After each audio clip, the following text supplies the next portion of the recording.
a Tar Heel state. Donald Trump currently with a lead, but we still rate this as a toss-up, as some of the major cities have not yet reported.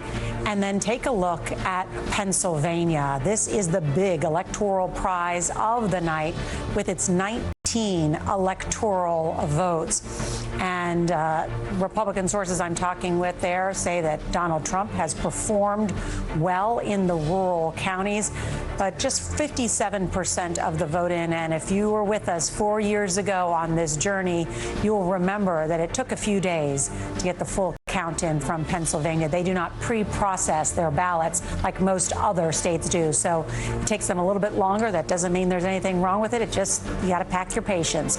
So let's go inside these numbers and touch base with Major Garrett. He's over here at the data desk, and I think this is our first time actually in the same room together all night, Major.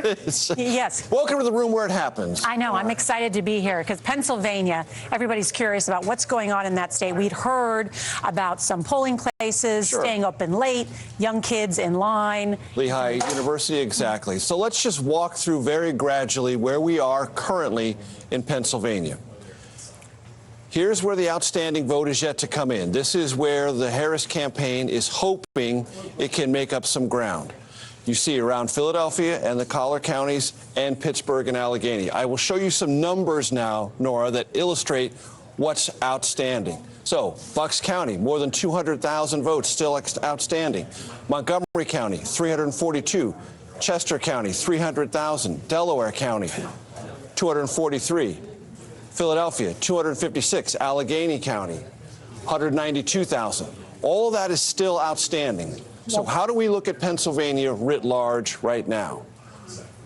We look at it this way. To prevail in Pennsylvania, claim those vital 19 electoral votes, Kamala Harris, the vice president, needs 52% of the outstanding vote. What is our current estimate based on the data?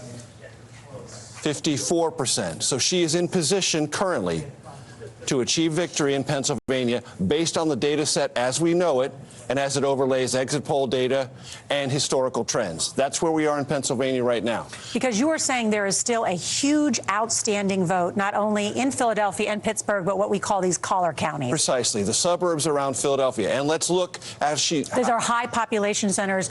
And of course, we know Trump does very well in the rural areas. So let's walk through some of them in that area. Here's Bucks County. Robert Costa was just talking about it. That's the current trend, only 34% in, but let's look at the historical. So right now, again, it's early, a third of the vote in, running slightly ahead of the percentages in Bucks County. Let's go right next door to Montgomery County, running a little bit ahead then. Again, 36% in. You don't want to draw too many conclusions. Not so favorably in Chester County, running a little bit behind there, but as you close you get to Philadelphia, running a little bit ahead. These are positive signs for the Harris campaign, at least initially. Also, Allegheny County, that's Pittsburgh, running slightly ahead of the totals there.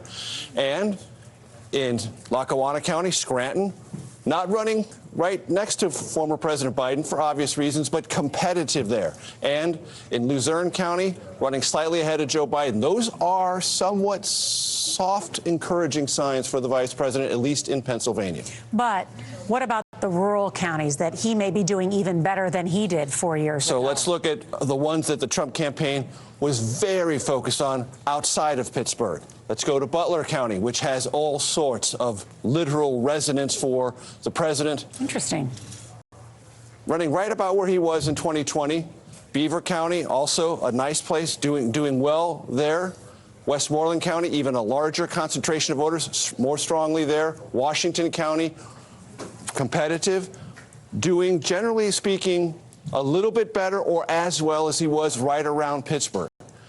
Center County, Trump is running a little bit better than he did in 2020. And let's go to the all-important Erie County, which we all focus on. Again, 32% of the vote in. Kamala Harris doing slightly better than considerably better than Joe Biden did, at least at this stage of the evening in Pennsylvania. We have a projection, but then I want to go inside the numbers in the other blue wall states of Michigan and Wisconsin. But first, CBS News projects that Iowa is for Trump, that the former president has won the state of Iowa. You see just a little bit more than half the vote in there. There had been that poll by the Des Moines Register suggesting that she was doing much better than expected, but Iowa, a reliably Republican state there, and those 6 electoral votes now in the Republican column. John Dickerson wanted